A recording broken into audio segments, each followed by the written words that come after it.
Assalamu alaikum everybody. Thank you very much for watching my first video, Gurur Handesh. The feedback that I've got was so amazing, and yeah, I don't really know what to say. I've had a few requests to do Nunor Bora, which is a rice flour savoury cake. So yeah, let's get started.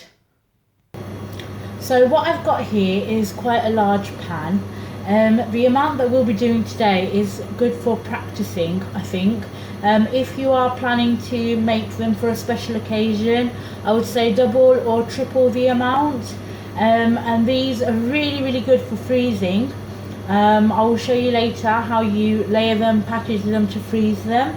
But yeah, once they're frozen, no need to defrost, just get them out and straight away fry in hot oil. So what I'm going to do now is I'm going to put an amount of boiling water into the pan.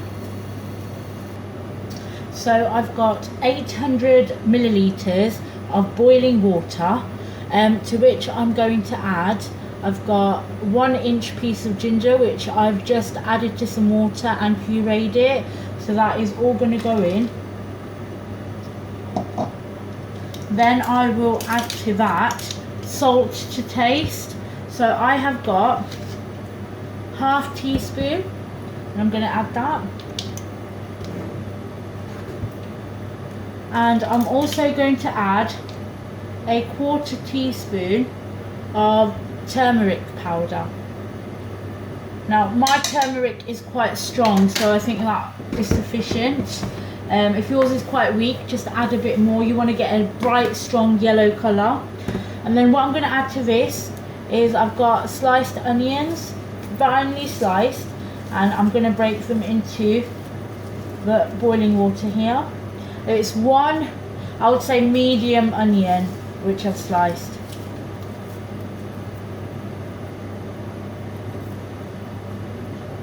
Now what I'm going to do is I'm just going to let that come to the boil, and then we'll show you the next step.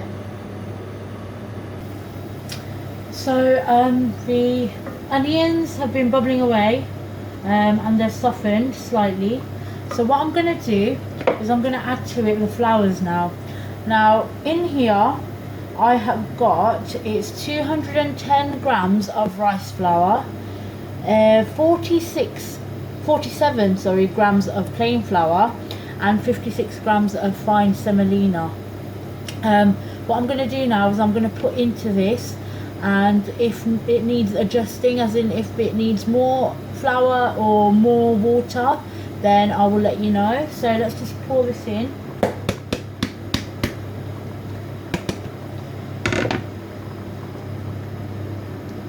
Give it a stir.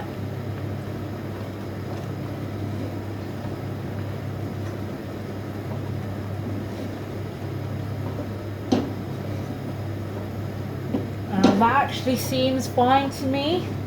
As you can see, it's a dry mixture. So what I'm going to do is I'm going to put it on the lowest heat. I'm going to cover this with the lid now, and I'm going to let it steam for about 15 minutes, and then I'm going to come back to it. What you can do while this is boiling is you can add a few things to it. Some people can add coriander, chopped coriander. Some people like to add kalonji or nigella seeds, onion seeds, the little black ones that you get. Some people, like my mum, like to add spinach to it. It's best to add it while it's steaming, because then it will soften into the dough. If you add it later on, it will still remain quite solid as opposed to melting in with the dough. If you add it in now, like the onions, they will just mush into it really well. So at this point you can add whatever you want, and then let it steam for the 15 minutes. So after about 15 minutes, it should look like this, large breadcrumbs. And what we're going to do now is we're just going to pour it out into a bowl and allow it to cool until we can touch it. At the moment it's very hot. If you've got asbestos hands, go for it.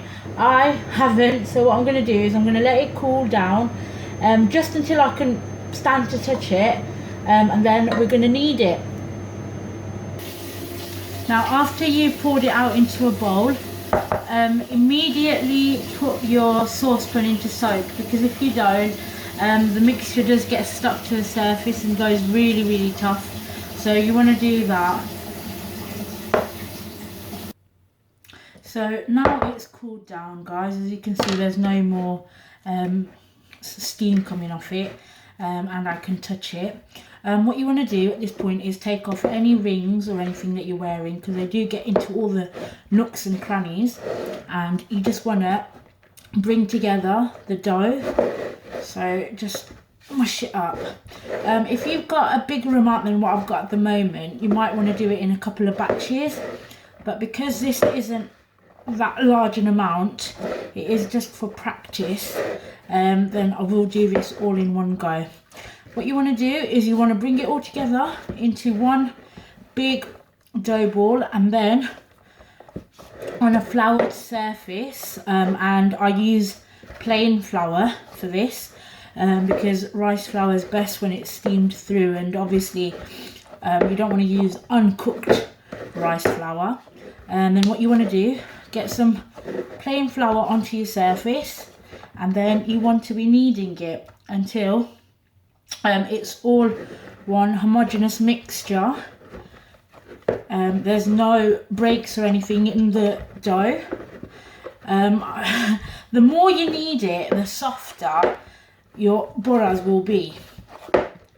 So what I'm going to do, because it's all combined now,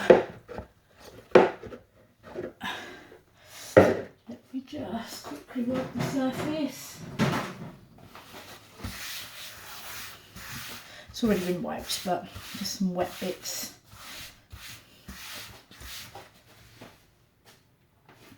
Here we are. So just a little bit of plain flour, and then bring this out, and you just want to knead it.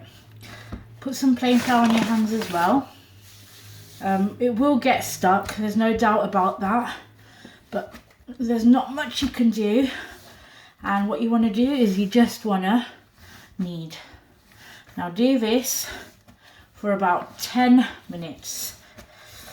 The longer you do it, the smoother your dough will be, the softer your boras will be.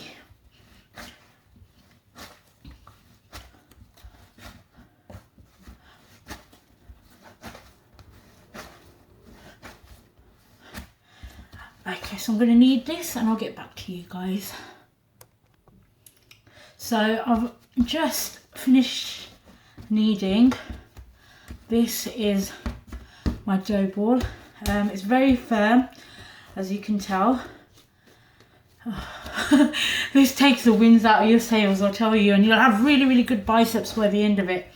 Now what we're going to do is we're going to flour the surface again, and we're going to roll this out now and cut out some shapes.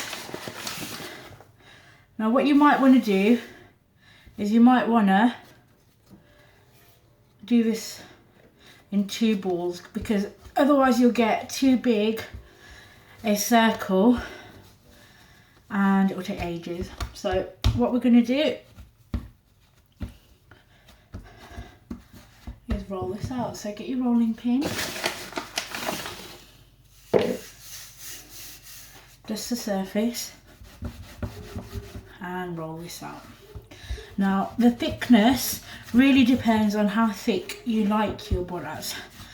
I would say about 1/2 centimetre is a good height. So let's roll this out to about 5 millimetres.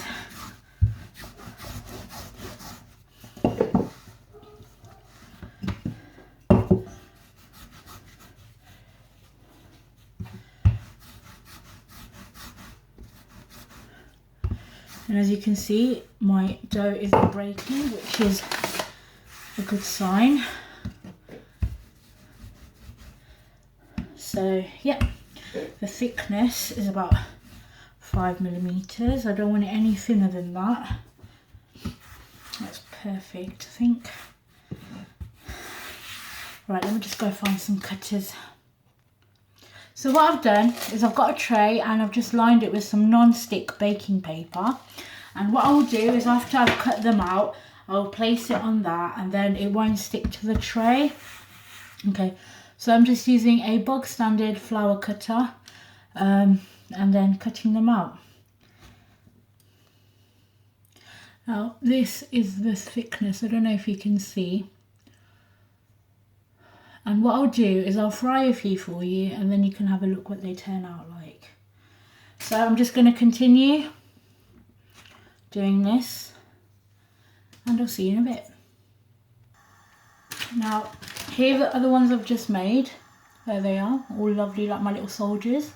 And I've got the leftovers and I've joined them with the second ball now. And I'm just going to do exactly the same thing. I put some oil on so then I can show you what they turn out like, inshallah. So I'm going to fry a couple now. Let's see what they turn out like. Bismillah.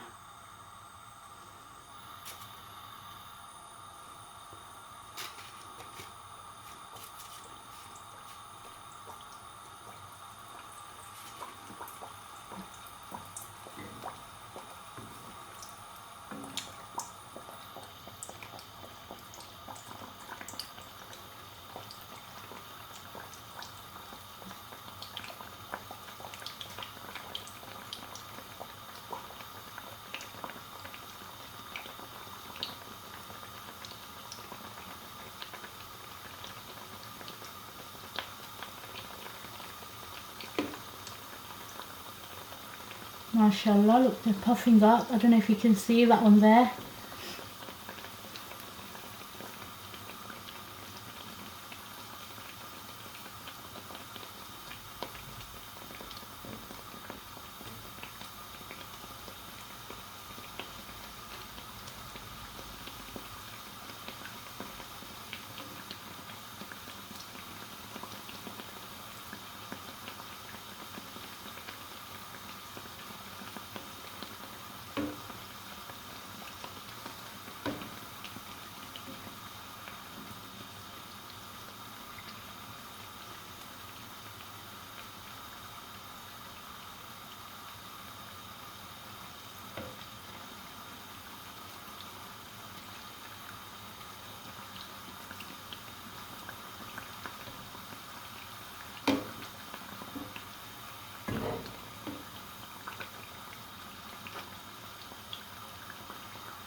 And then when they're slightly golden, then just take them off. You don't want to overcook them too much.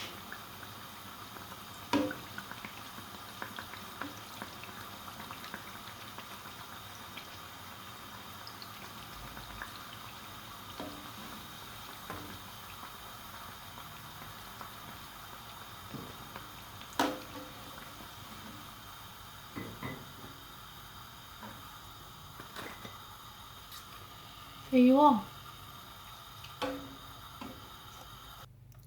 So I have completed rolling out all my boras. Literally this is what is left from the dough. I don't think I'll be able to make anything from that, so I'm just going to throw it away.